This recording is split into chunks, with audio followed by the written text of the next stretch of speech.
सुदामा जी कहते देवी ये हमारे कर्मों का लेख है और हम अपने कर्मों का दोष किसी को नहीं देते। ना अपने कर्म का दोष हम ठाकुर को देते हैं, कन्हैया को देते हैं, और ना ही अपने कर्मों का दोष इस संसार वालों को देते हैं। जाते हैं भिक्षा मांगने के लिए प्यारे, कहीं कहीं सुदामा जी को अन्न मिलता है तो कभी सुदामा जी को ठोकर मिल जाता है। लोग सुदामा जी को ठोकर मार देते हैं, ठोकर मार करके भगा देते हैं, नहीं मिलता है उनको अन्न इत्यादि। राजा परीक्षित ने पूछा, कहा कि भगवान ये बताइए इस सुदामा के जीवन में इतनी गरीबी कैसे आ गई, क्या कारण है? तो कहने लगे कि हे परीक्षित सुनो, ये सुदामा जी महाराज बाल्य अवस्था में सांदीपनी ऋषि के यहाँ विद्या अर्जन करने के लिए गया था। सुदामा जी महाराज उज्जैन में सांदीपनी ऋषि के घर उनके आश्रम में पढ़ा करते थे। उसी सांदीपनी ऋषि के यहाँ कन्हैया और बड़े भैया बलराम विद्या अर्जन करने को गया। तो महाराज गुरुजी ने कृष्ण और बलराम को सुदामा जी महाराज के साथ में एक कुटिया में रख दिया, एक आश्रम में रख दिया। एक ही साथ एक ही गुरुकुल में दोनों पढ़े प्यारे, जिसके कारण मित्रता इतनी बढ़ गई, मित्रता इतनी बढ़ गई सुदामा और कृष्ण का कि आज ना कृष्ण सुदामा के बिना रह पाता है और ना सुदामा कृष्ण के बिना रह पाता है, इतनी मित्रता। जब कन्हैया कुछ पाने के लिए बैठते थे, कुछ खाने के लिए बैठते थे ना, तो अपने में से आधा भाग सुदामा जी के लिए रख देते थे, और जब सुदामा कुछ खाने के लिए बैठते थे तो सुदामा अपने में से आधा भाग कन्हैया को देते थे। इतनी मित्रता। इतना ही नहीं प्यारे, सुदामा जी महाराज के मुख से निकाल कर कन्हैया जूठन को पान कर लेते थे। इतनी मित्रता है उनके जीवन में। एक दिन बताएं, अब ये दोनों मित्र कहाँ रहते थे? आश्रम में रहते थे, गुरु जी के गुरुकुल में रहा करते थे। उस समय महाराज जो विद्यार्थी गुरुकुल में रहा करते थे वह विद्यार्थी विद्या अर्जन भी करते थे और साथ ही साथ पूरे गुरुकुल के काम भी किया करते थे। उस समय अन्न तो था नहीं, सो प्रातः कालीन सभी विद्यार्थी भिक्षा अर्जन के लिए जाया करते थे। भिक्षा मांग करके लाते थे और ला करके फिर सभी विद्यार्थी अपने लिए भोजन भी बनाते थे, भोजन को पाते थे और बैठ करके सुंदर वेद अध्ययन भी किया करते थे। ये परंपरा आज भी चलती है गुरुकुल में। वास्तव में जो गुरु की शरण में रहता है ना महाराज, जो गुरु की शरण में रहता है उनको ऐसे पवित्र स्थान मिल जाता है कि महाराज वह स्थान में बैठते हैं लोग युगों युगों तक उसका नाम लेते हैं। ये कौन, ये क्या, ये गुरु परंपरा है।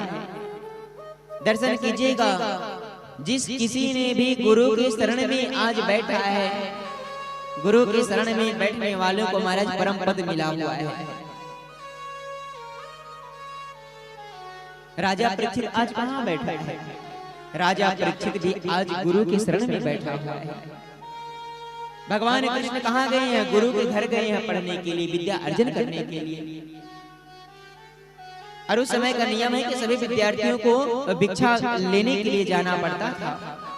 सो बड़े भाव से सुनेंगे प्यारे, आज गुरु माता सभी विद्यार्थियों को भिक्षा के लिए भेज दिया।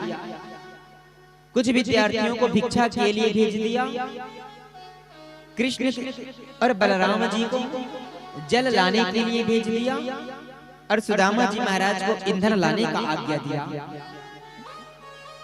सुदामा जी को क्या सेवा मिला है आज? ईंधन लाने का, अर्थात लकड़ी लाने का। सभी मित्र गए हैं महाराज भिक्षा लेने के लिए और श्याम सुंदर सरकार पानी भर रहे थे और सुदामा जी को आज्ञा दिया है कि सुदामा तुम जाओ और जाकर के जंगल से ईंधन लेकर के आओ। उस समय महाराज वह कुटिया में, उस समय वह कुटिया में केवल एक मुट्ठी अन्न है, केवल एक मुट्ठी चने है, और एक मुट्ठी चने के अलावा और चना नहीं है और अन्न नहीं है वह कुटिया में। एक मुट्ठी अन्न माता अपने आंचल में बांध करके रखी थी। और किसके लिए रखी थी कि जो ईंधन लाने के लिए जाएंगे आने में उसको विलंब हो जाएगा, तो उनके लिए मैया एक मुट्ठी वह अन्न को रखी थी। और आज ईंधन लाने का सेवा किसको मिल गया? ईंधन लाने का सेवा सुदामा जी को मिला है। तो आज माता वह एक मुट्ठी अन्न सुदामा जी महाराज को दे देती है। जैसे सुदामा जी महाराज को अन्न दिया, सुदामा जी महाराज कहने लगे, माँ यदि आपकी आज्ञा हो तो मैं अपने साथ एक और विद्यार्थी को ले जाऊं। कहा मैया यदि आपकी आज्ञा हो तो एक और विद्यार्थी मुझे दे दीजिए ना। गुरु माता कहने लगी, मुझे पता है सुदामा तुम किसको मांगोगी, मुझे पता है, इसीलिए आज मैं कृष्ण को जल भरने का आदेश दिया हूं, ताकि कृष्ण जल भरे और जल के बाद में वो तुम्हारे साथ सेवा में चले जाए। गुरु माता को भी भली भांति पता है कि कृष्ण सुदामा के बिना एक पल नहीं रह सकते और सुदामा कृष्ण के बिना नहीं रह पाते। गुरु मैया कहे कि जाओ कृष्ण को तुम ईंधन लाने के लिए ले जाओ। आज महाराज जैसे दोनों विद्यार्थी आज्ञा पाए, सुनिएगा उस समय सुदामा जी महाराज कहने लगे, माँ ये अन्न आप अपने पास रखिए, ये अन्न अभी आप अपने पास रखिए, मैं अभी कुटिया को जाता हूँ और कुटिया में जाकर के ईंधन के लिए लकड़ी, ईंधन के लिए कुल्हाड़ी और डोर लेकर के आता हूँ। सुदामा जी महाराज कुटिया में डोर लाने के लिए प्रवेश कर गया।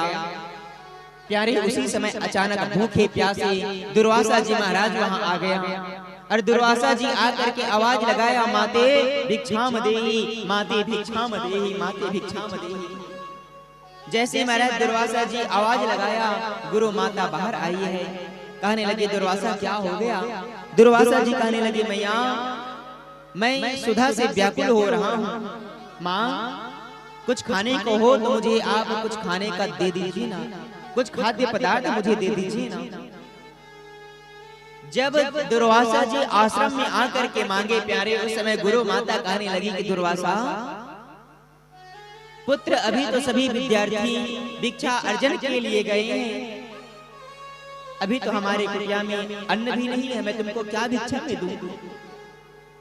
माता कहने लगी कि दुर्वासा आज मेरे कुटिया में अन्न नहीं है, तो तुम कहीं अन्यत्र जाकर के भिक्षा मांग लो, कहीं अन्यत्र जाकर के भोजन मांग लो। गुरु माता दुर्वासा जी को नहीं दिया भिक्षा। दुर्वासा जी महाराज उदास होकर के वापस लौट आए। प्यारे जैसे दुर्वासा जी वापस लौटा, कुटिया से बाहर आए, कुटिया से बाहर आके दुर्वासा जी विचार करने लगे कि इतना बड़ा आश्रम है, इतना बड़ा गुरुकुल है और इतने बड़े गुरुकुल में अन्न का दाना ना हो, ऐसा नहीं हो सकता। दुर्वासा जी महाराज दिव्य दृष्टि से देखा, नेत्र बंद करके देखा कि आज जो माता कही थी कि यह आश्रम में एक अन्न के दाना नहीं है, आज वही गुरु माता के महाराज आंचल में एक मुट्ठी अन्न बंधे हुए हैं। दुर्वासा जी ने देखा कि आज गुरु माँ मेरे साथ छल की है। दुर्वासा जी महाराज वापस लौट आए और वापस लौट करके कहने लगी कि माँ आज आपने मुझे अपना पुत्र नहीं समझा, आपने केवल सुदामा को अपना पुत्र समझा और मुझे पुत्र ना समझ करके आपने मुझे अन्न नहीं दिया। मैया आपके आंचल में यह चने बंधे हुए हैं, यदि उसी चने में से 2-4 कण आप मुझे दे देते तो क्या होता, परंतु आज आपने भेदभाव किया। क्रोधवश आज वही दुर्वासा जी गुरु माता के आंचल पर बंधे हुए वह चने को श्राप दे देते हैं। कहते कि माँ जाओ, मैं आज यह चने को श्राप देता हूँ कि जो कोई भी यह चने को पाएंगे वह जीवन भर दरिद्र हो जाएंगे। जैसे दुर्वासा जी महाराज श्राप दे रहे थे प्यारे, उसी समय सुदामा जी महाराज कुटिया से कुल्हाड़ी और डोर लेकर के निकल पड़ा। जैसे सुदामा जी बाहर आया, सुदामा जी महाराज के श्राप को सुन लिया।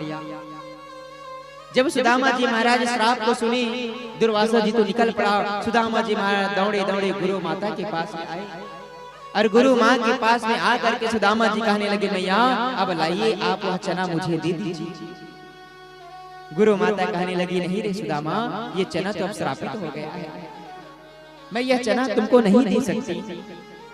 सुदामा जी महाराज कहने लगे, मैया मैं ईंधन के लिए जाऊंगा, रास्ते में मुझे भूख लगेगी तो मैं किसको पाऊंगा, मैया मुझे आप चना दे दीजिए।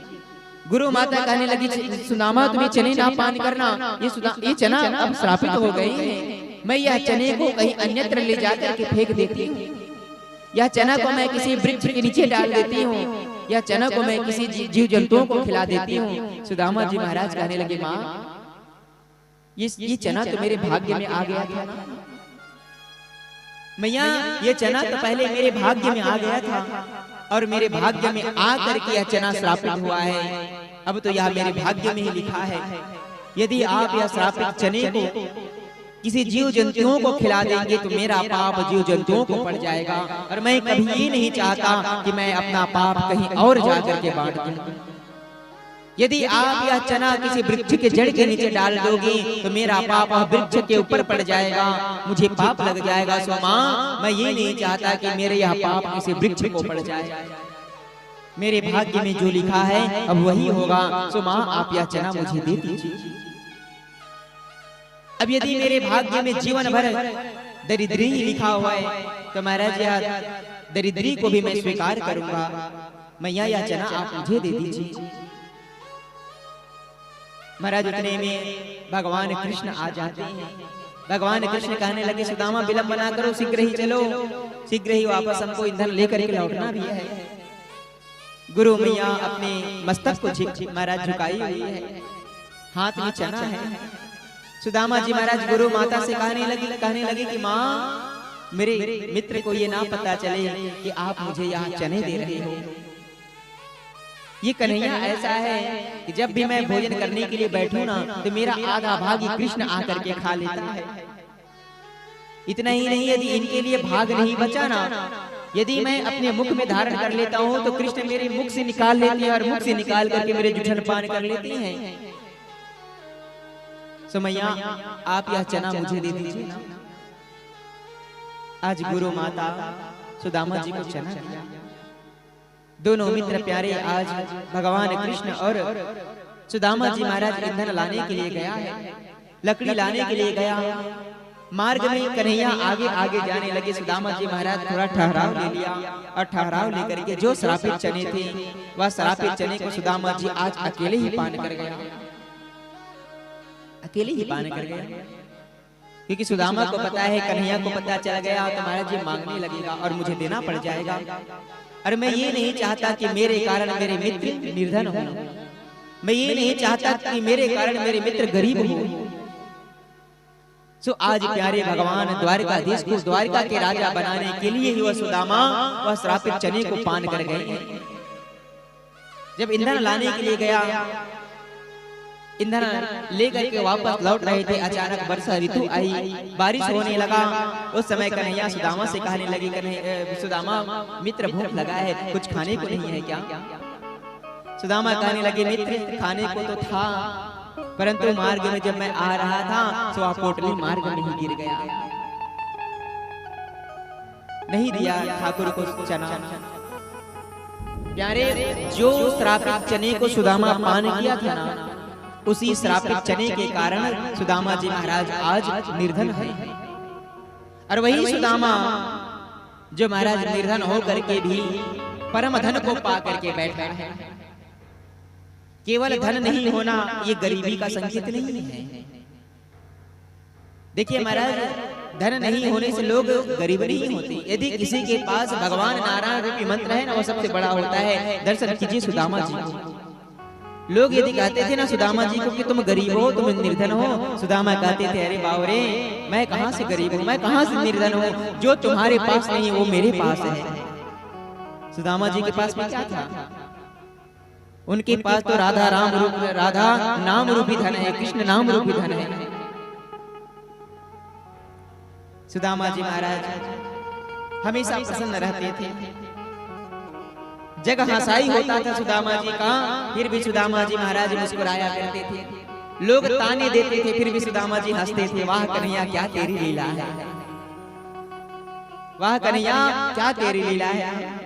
जब भोजन मिलता था कहते थे, ठाकुर के बहुत बड़ी कृपा हुई, आज भोजन मिल गया। और नहीं मिलते थे कहते थे, ठाकुर के बहुत बड़ी कृपा हुई, आज फिर एकादशी हो गया। प्रत्येक दिन जाते थे भिक्षा मांगने के लिए, 5 बार नियम था, 5 बार। मिल जाता तो अच्छा है, नहीं मिलता तो अच्छा है। दुर्भाग्यवश एक दिन महाराज सुदामा जी महाराज को एक ग्वालिन आकर के सुंदर भोजन देती है और भोजन दे करके कहते हैं कि सुदामा ये ले जाओ, तुम अपने बच्चों को खिला देना।